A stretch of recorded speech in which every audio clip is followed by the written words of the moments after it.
Hello and good evening, everyone. Happy Monday. We are moving towards the end of March. Can you believe that? I just can't believe it. I can't believe it. Like and share. Get everybody in here. Come on, everybody. Come on in here. We got a lot to talk about, especially after the marvelous weekend we had. Nashville Propel parents. You did the darn thing. And I'm excited to talk about it. So come on in here, y'all. Come on in here. We got a lot of good information. Let's talk about who we are. Nashville Propel. Let's talk about who we are in case we got some people just not joining us for the first time. We are a parent-led and parent-organized movement.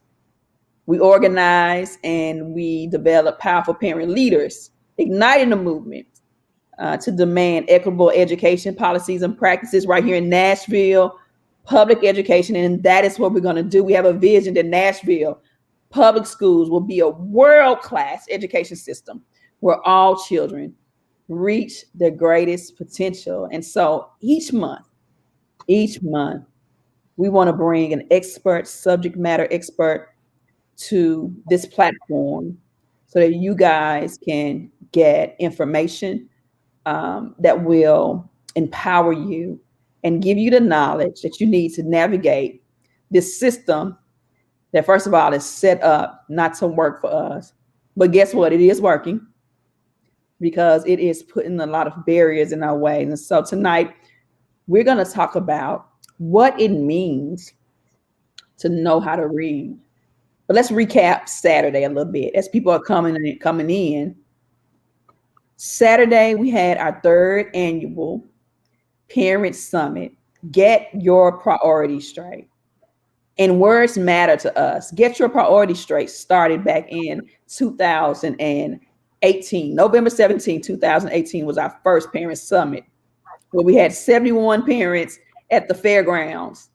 And what we did was we engaged parents and educated them on the status of Nashville public education, where there were 21 priority schools right in the neighborhoods where we lived at, where our children were stuck in schools that were performing in the bottom 5% in the state.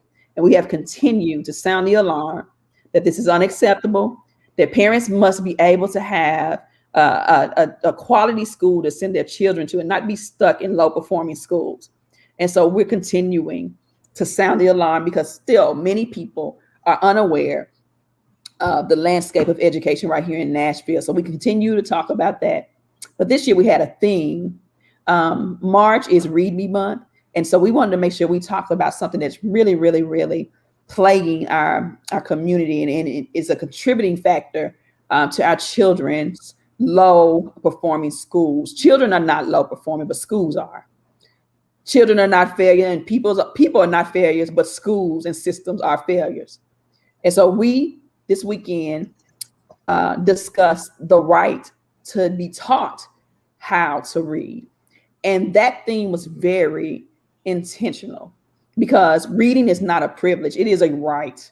Just like you have a right to breathe and you have a right to eat and sleep and be safe, reading and literacy is a right. And so this weekend we had Lagra Newman from Purpose Preparatory Academy as a special guest. We had the CEO of Baltimore Public Schools, Dr. Sonia Santelises. We had Visha Hawkins and John Little. And oh, did we have our parents, Victoria Gordon and Sasha, aka Shamika Holt. And we also had some parents to join us on our panel, Jackie and Ivory. And so we had a wonderful parent summit. We had great attendance, and shout out to the parents and the leadership team within Nashville Propel. Shout out to our partners at School Kit, Anders and Dana, for everything that they did. Shout out to our OZ family, and shout out to the other city leaders across the country who stood in solidarity with us. So tonight, what we're going to do, we're going to talk about the science of reading. And we have a very special guest. She's someone that I met a few months ago. Um, Emily Hanford had written a very powerful documentary about Nashville Propel and told just one of many of the stories about my son. And I met Sherri just after that played and went on air. And so shout out to Emily for the connections, and want to introduce Sherri. She's considered somebody I look up to. I've called Sherri and asked Sherri about squirrels, rope, and she's gonna talk to you about that. And she helped me to understand the formula, the code for knowing how to read. And so she so graciously accepted my invite when I called her and told her I needed her to break this thing down to parents. Because so many people use this big language around the science of reading, and it's just not that complicated.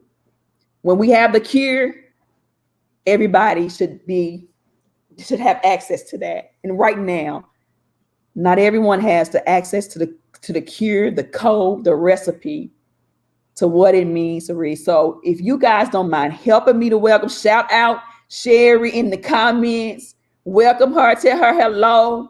She's part of the family in this movement. Thank you, Sherri. How are you doing tonight?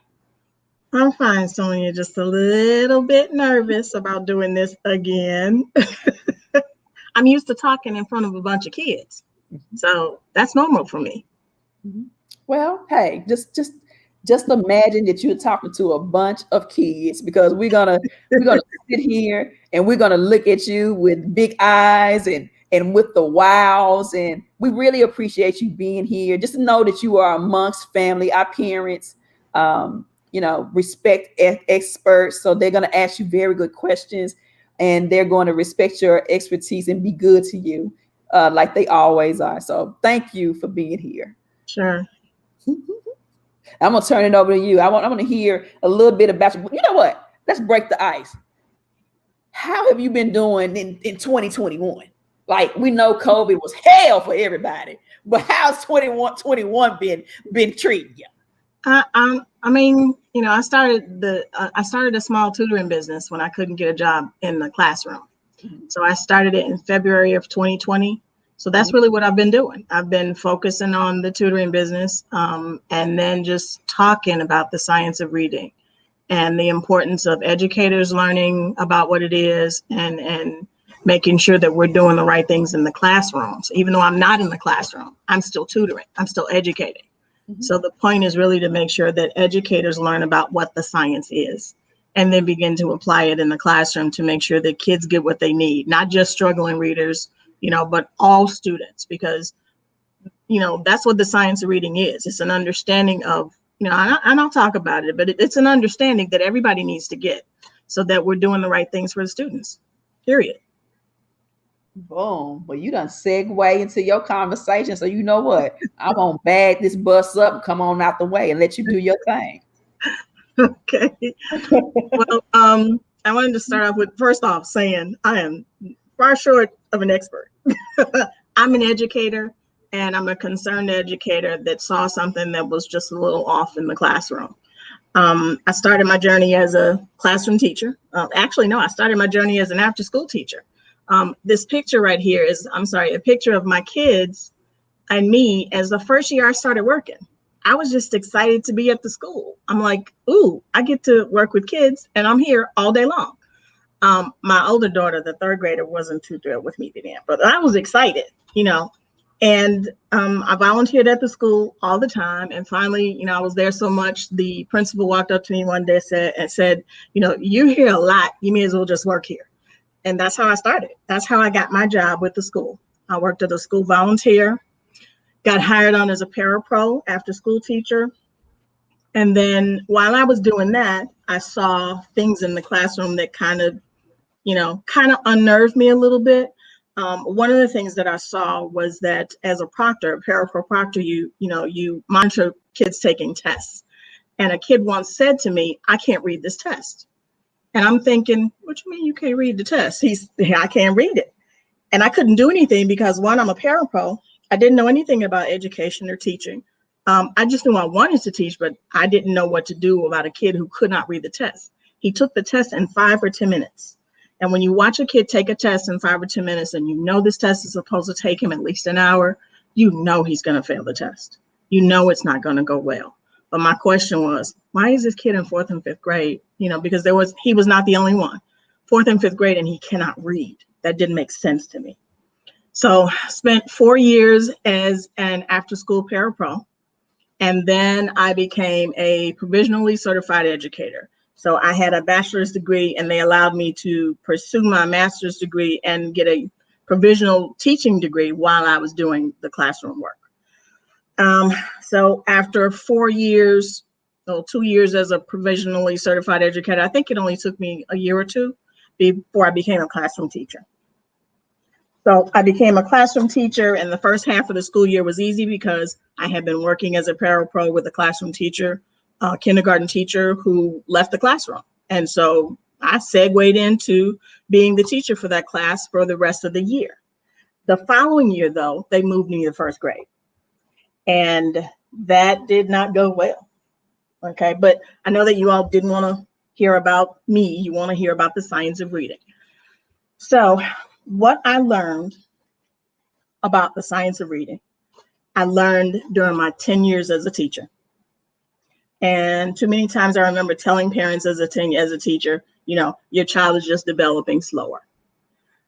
But there is no developing slower, or you're going to catch up later when the instruction isn't what it should be. They don't catch up. That developing slower is a myth. There is no catching up if they don't get the right type of instruction. And unfortunately, what I know is that too many educators haven't been trained in the science of reading. But what I do know is what the science of reading is not. It's not just surrounding students with a rich literacy environment and books. I did that. I had all the books I could in my classroom. I was reading all the time, but that wasn't enough. I still had kids that were struggling to learn how to read. It's not just reading to students and expecting that they're going to somehow pick up reading by being exposing to books. That does not mean don't read to your child.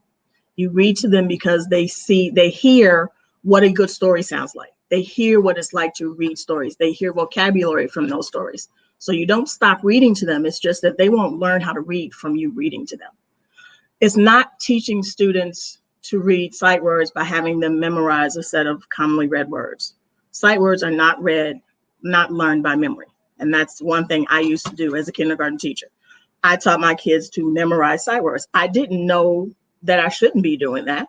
My training told me that that's how, you teach kids how to read, especially the sight words. We were in the schoolhouse, and when I came in, that was exactly what they told me in terms of teaching children how to read sight words. You flash them, you use flashcards and things like that. But that is not how you teach sight words. So that's not the science of reading. Anytime a teacher sends home sight words and tells you that they need to memorize, that's not how you read sight words. It is not having students look at a picture to guess what the word might be. That's not how you read. That's not the science of reading. It's definitely not the current way to fail idea that a lot of schools have taken right now.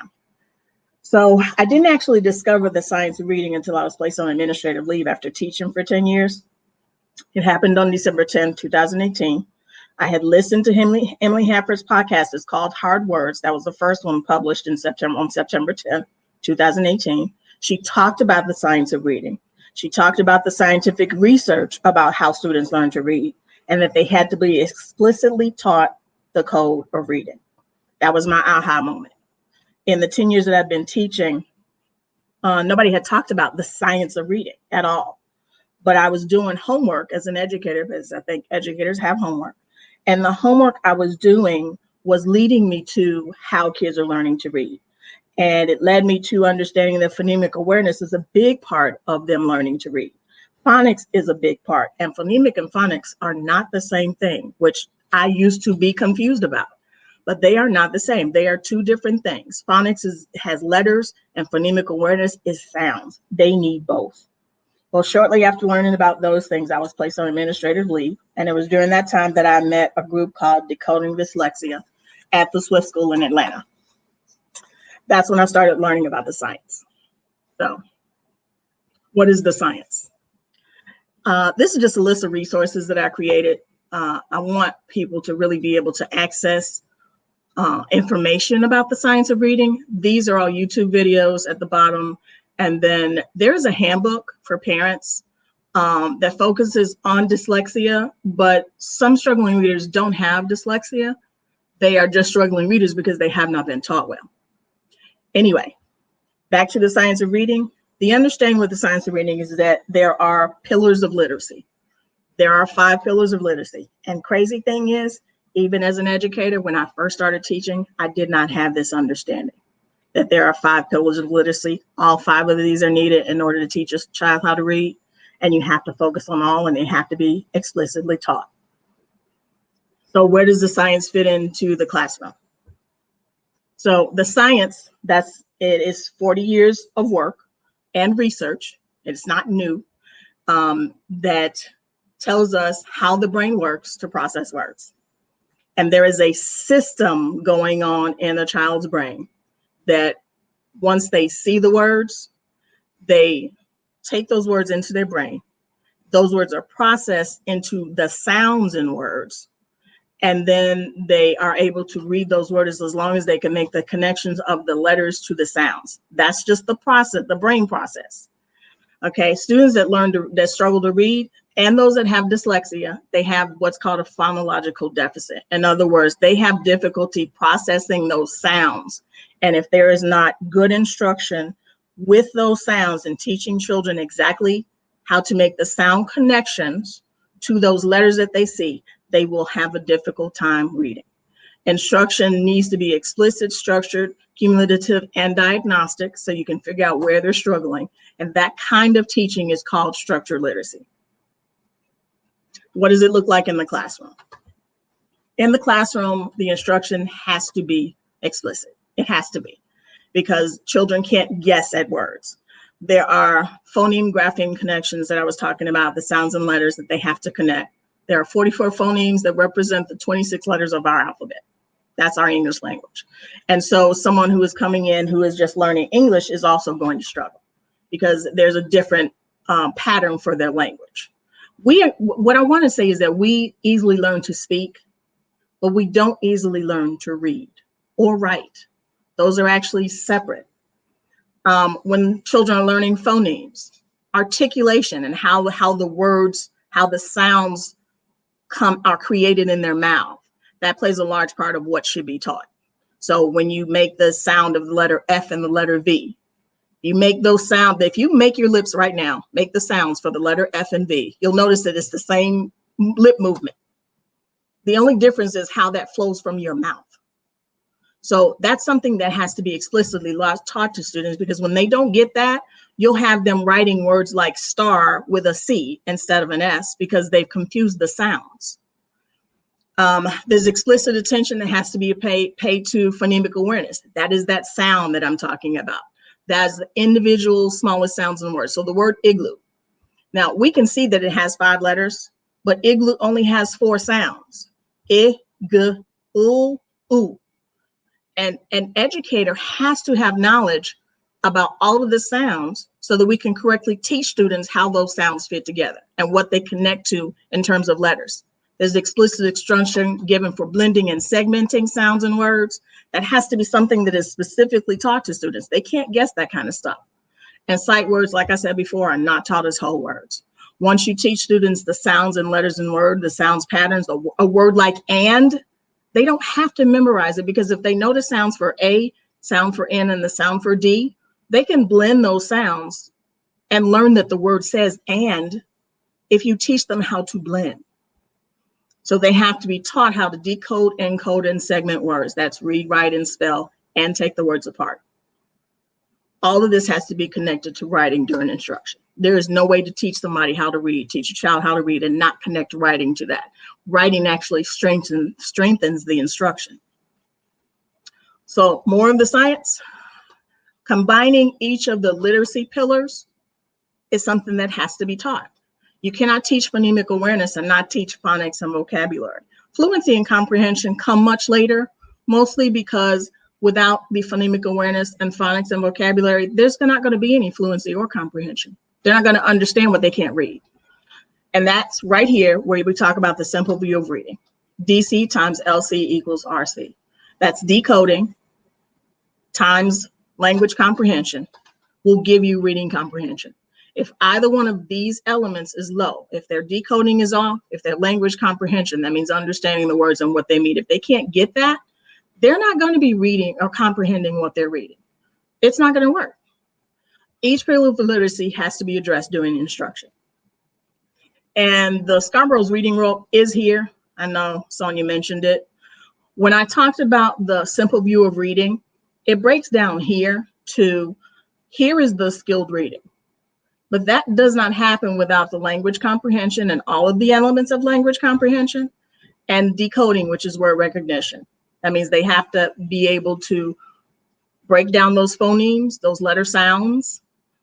They have to know how to decode a word, and they have to learn sight words. But again, sight words are not learned by memorizing them. So if all of this is in order and all of this is instructed explicitly, you'll have a child that can read. If you have a breakdown anywhere in here, it's not going to work. They're going to struggle because they cannot get the sounds and the letters connected, and there has to be a connection. So what's being taught in the classroom right now, a lot of it does not use the understanding of their brain processes and how words and sounds are processed in students' brains. And I can't tell you why that hasn't happened, but what I know is that if that connection is not made, I can't guarantee you that students will actually effectively learn how to read. You'll have a lot of struggling readers, and it will continue. And that's just what I understand after studying this stuff for 2.5 years. I'm not by a long shot done studying. I'm taking right now a letters course, Language Essentials for Teachers of Reading and Spelling. It's a training for teachers that teaches us to understand those things that I was just talking about. And there are other elements in that process of reading that I still don't understand. Phonology, morphology, orthography, semantics, these other ones, I'm still learning those. So there's still more for me to learn, but I do have the foundation of understanding that there's a process going on in a child's brain, and you have to teach them some foundational things before you can teach them to read. If you skip those foundational things, then that child is going to struggle in reading. So I've shared what I know so far. Thank everybody for their time and attention. And I hope I've answered some of the questions, and I'll answer whatever else you have today.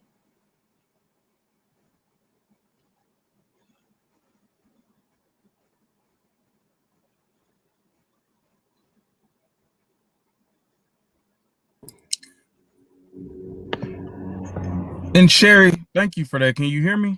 Yes. So just on a couple of things. One, we gotten a lot of comments as we look through, people are tagging people. We got Latia Stewart, cohort 5. They will understand what they can't read. Well said. Visha Hawkins says, I don't know about y'all, but this information is gold. We need this info because we looked at reading. We just thought it was a natural problem. When we look at reading for third graders in some of our school districts, it's maybe at, between 15 to 17%. And so we just really thought it was our issue. But as we look and we did the disrupt and dismantle, we realized this is Black Nashville, Black and brown people across the country. Like, this is our pandemic. And so when we think about it, I just had a couple questions come through. Is it normal for the brain to read? There is a process in that reading, in the reading brain. There is a process to that. There's a scientist named Stanislaus Dehaene. It's Dehaene, and you can look him up on YouTube. He explains the process of the brain to take words in, connect them to the sounds that go with those letters that you see, and to be able to, from that, get a word that you can read. Okay. There's a process that the brain goes through to do that. And it's easier for a child to learn when they're small. When they're older, it gets a lot more difficult. But there's a process for the brain. It's like a 4-step process almost. So why do you think we have our issues? Like, as we have all of our parents and the moms are checking in, why do you think we have an issue with literacy, and what's the best way to fix it? Like, if you could communicate with parents across the country. We had some people checking in from Oakland. I see Keisha Young, who's executive director of the Oakland Reach. And so people across the country are checking this out. And I know in Oakland, I've watched some of their campaigns. They're having the exact same issue. So what do we do? I think as parents, the foundation of reading for me, and this is just what I've learned in the study. The foundation of reading is making sure that children have a good grasp of the phonemes in words. So that's just the smallest sound in the word. So Okay. all of the like I said, there are 44 phonemes and 26 letters. So you've got 26 letters of the alphabet, but you've got 44 sounds. That doesn't kind of make sense. But that means that there are combinations of letters that make one sound. Like we know the SH says shh. We know that for sure. But when you have S and H separate, you'll have a child trying to go, but that's because there's no understanding for them that SH is that one sound. Okay. The letters AI. Together, it says A. But when you teach them separately, a child will think it says eh. But you have to teach that foundational thing, those foundational things. So I would say for a parent should really make sure that their child knows all of their letter sounds. And you can just start with the foundations that you know from A to Z. Just make sure they have the correct understanding of those sounds. There are plenty of YouTube videos out there that have the correct sound that comes from a grapheme, a letter, when they're trying to learn those sounds. And continue to read to your students. They need to hear what it sounds like. Right. So David Scruggs, shout out to cohort 8, David and his wife, he says, it's amazing this science is 40 years old, but this information is brand new to the most of us. And really good comment just to think about. Like, as parents, they tell us just to read to our kids, but as you talk about with your expertise, is actually a science. Yeah. Reading is a science, and reading to them, honestly, it helps them to see what it sounds like to read a good book. It takes them on journeys in a book. I've always thought, a book was a journey. It's an experience. You read a good book to a child, it's almost like an escape. That's what it was for me. But the problem is that reading to them doesn't teach them to read. They can't just soak it up by osmosis. It just doesn't happen. That 40-year research of the science, I spent 10 years in the classroom. And when I found out it was a 40-year gap, it's 40 years of science that they've understood how the brain functions to read. I'm like, how is it that we go to school and they haven't taught us that as educators, about that science? I don't understand that. That's a whole nother question for me, where that breakdown is and how we're missing it as we prepare as educators to go out and teach, that we haven't gotten that. So I'm sure that parents are, like, what, 40 years, but that's the reality of what it is. That brain science has been there for a while. They've been doing research on this and how the brain functions. Wow. So I want to go to Mr. Terry Woods, cohort 8. Shout out to Terry Woods. But I want to go back to Ivory Wilson, cohort 3. Ivory, what we know about her, she has a toddler. And so she's involved in Propel, really to make sure that the same tragedies that happen across the community don't happen to her son. And so she asks, again, and I know you talked about this a little bit, but what can we do as parents to help our children with reading? One of the things, like I said, is to please continue to read to them. What reading does is reading exposes them to vocabulary. When you read to them, don't just read it.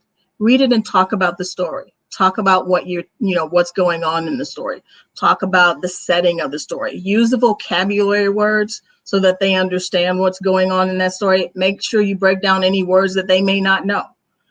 That helps them to understand. That builds their vocabulary, because if you remember when I talked about the simple view of reading, decoding and language comprehension. So that language comprehension is a big part of learning how to read. If they don't understand those words that they're hearing, a teacher can read to them all day long and they're not going to understand it.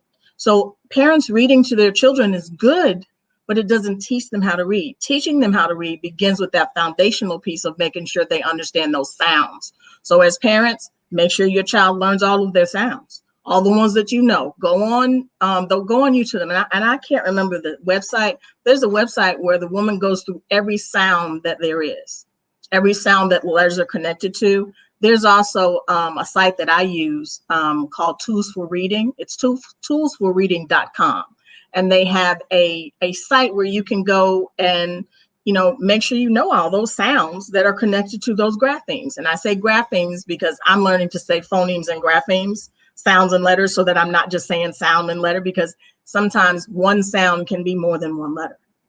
And so it's now phoneme, grapheme, but make sure you're making that connection to your children with sounds. Mm-hmm. So I know Ms. Scruggs had a question, but I want to go back to Terry, because Terry, Mr. Woods is asking a practical question. Mm-hmm. And as somebody who grew up in schools, we learned how to read. He asks, I learned to read when I was in school by sight reading. Why is it not suitable for today or harder? Because we're recognizing each year more and more kids are not reading. You're having kids who graduate high school not knowing how to read. Mm-hmm. That brain science wasn't available then. I mean, I learned how to read, and I didn't use science either. I mean, it wasn't based on science. I learned by memory, but what I've learned in this science is that your memory can only hold so much.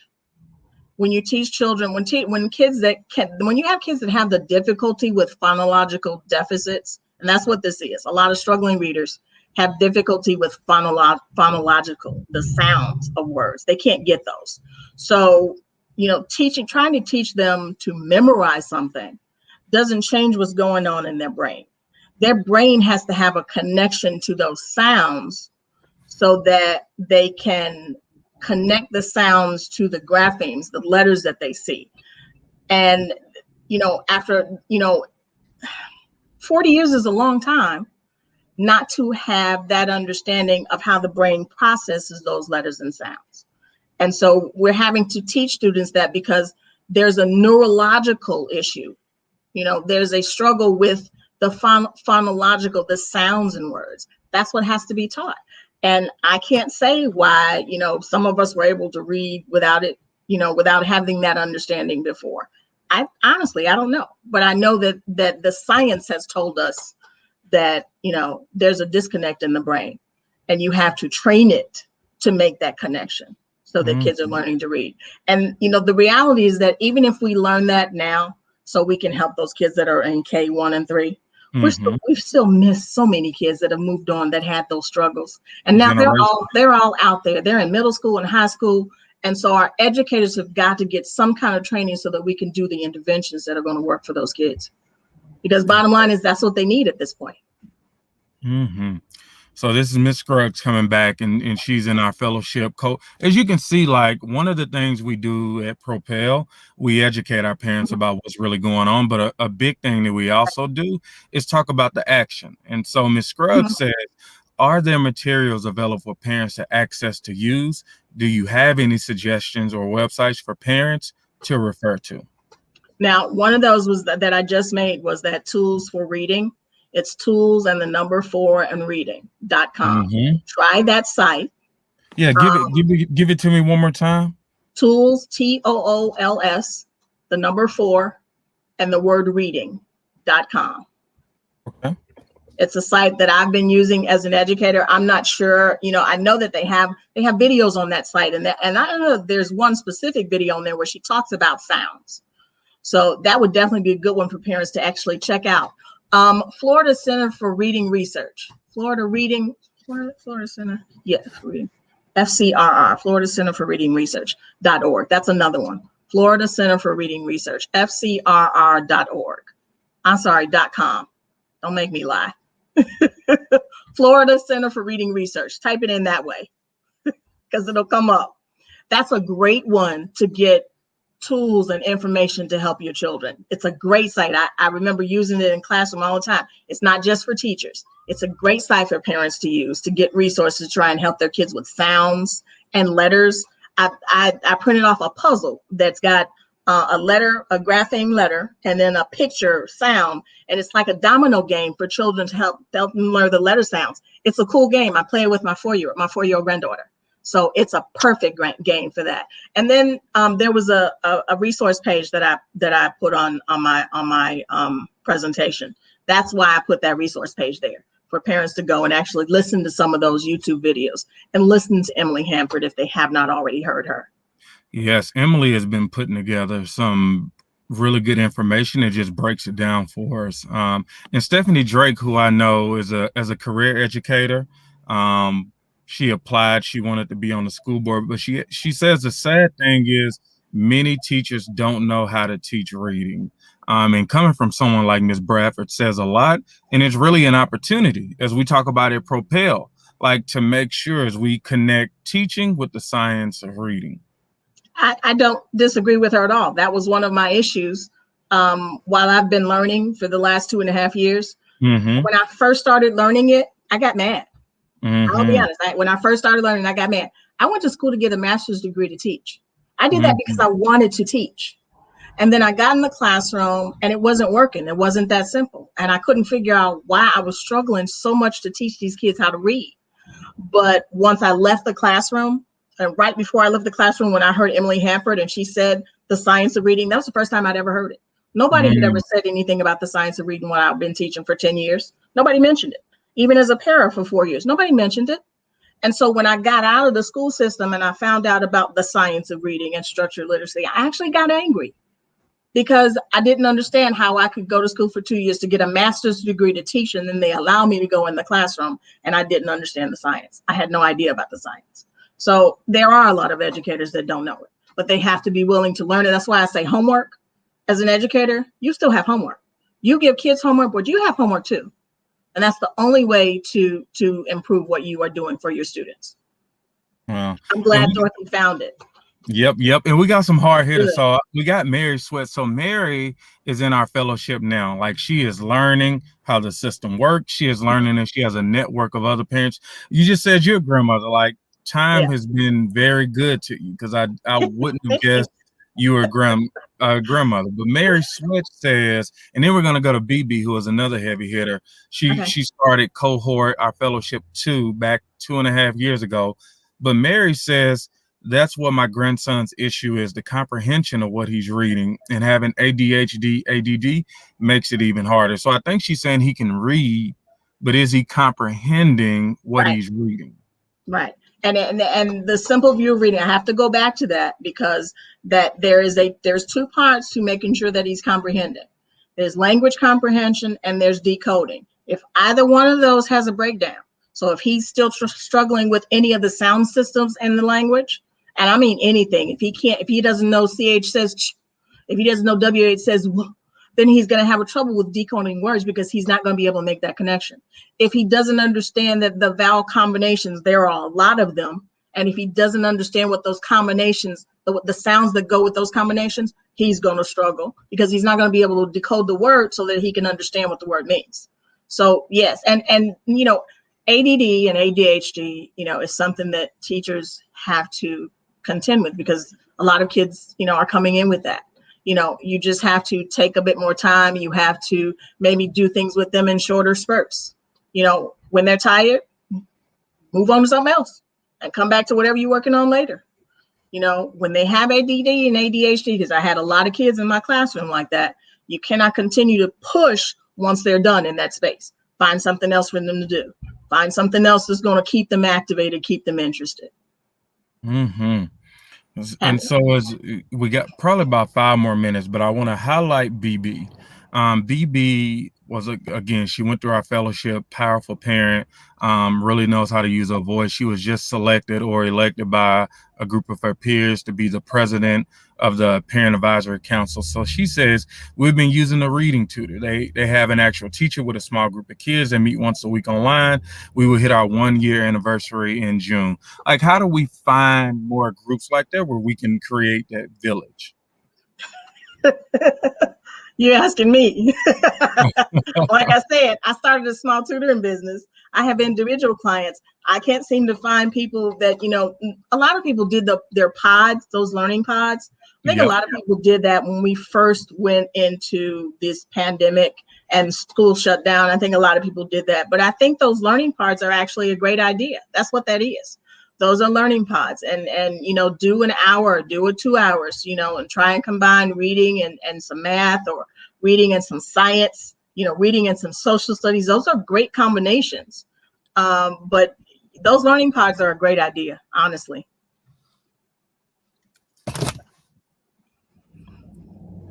Wow. And then we'll get ready to wrap it up. And so one, like, as we get ready, like, thank you for just giving us the opportunity to have this conversation. I think a lot of times it's business as usual. I think the pandemic has taught us that we may have deeper issues within education that we didn't realize as we start to listen to our kids more, as we support them more with their work that they're doing, and realize that some of these things they should be on.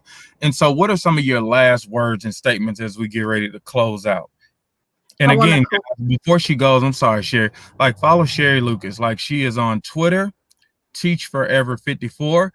She is a grandmother with an attitude, and so we appreciate that. But what are some closing words and a course of action that you want to give the parents across the nation? 2 things I want to mention. I do have my own tutoring business. I will answer questions if they email me. It's designed to teach. If you look me up on my Twitter, you'll see the business name. It's on there. The other thing is Florida Center for Reading Research. I want to make sure that's corrected. Yeah, that website. Yeah, Florida Center for Reading Research. I don't want parents to give up. I don't want parents to get frustrated. I want parents to be informed. That's the best thing that we can do for parents, that they be informed that there is a science of reading.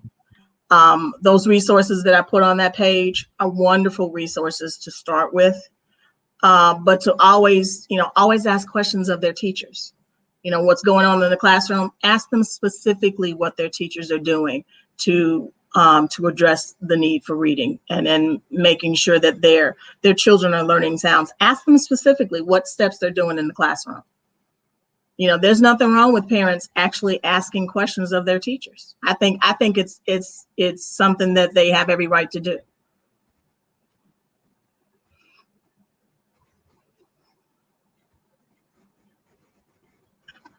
I can't hear you.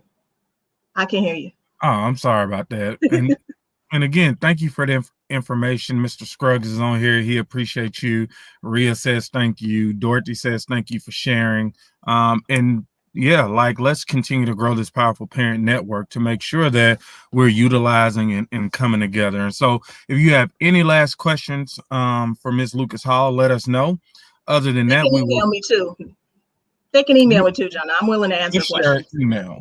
It's designed to teach tutoring services. Oh, you said my email. I'm sorry. Designed to the number 2 teach 2019 at gmail.com. All right, we'll get somebody to put that up on the screen for us so they can have it. And thank you for offering it. No worries. It's designed, DESIGNED. We'll switch that around. Yeah. And again, Stephanie Bradford, thank you for joining in. She says thank you for sharing your knowledge. Again, like, knowledge is power. Exactly. We just make sure we get that up on the screen, the correct one, so they won't be emailing a ghost account. There we go. All right. That's it. Yeah. I'm always willing to answer questions for parents. And I do tutor virtually. So anybody interested? All right. Well, thank you guys so much. This ends March, our literacy month. This has been a really important month. We've had our speaker series. We've started our fellowship. We've had awesome opportunity to listen to Ms. Lucas Hall talk about literacy. And as we go into April, we got even more things to come. Fellowship 8, be ready on Thursday night. We're going to keep cranking this thing out as we get ready to test your power as parents. And we will see you guys soon. Thank you. All right. Thank you, guys.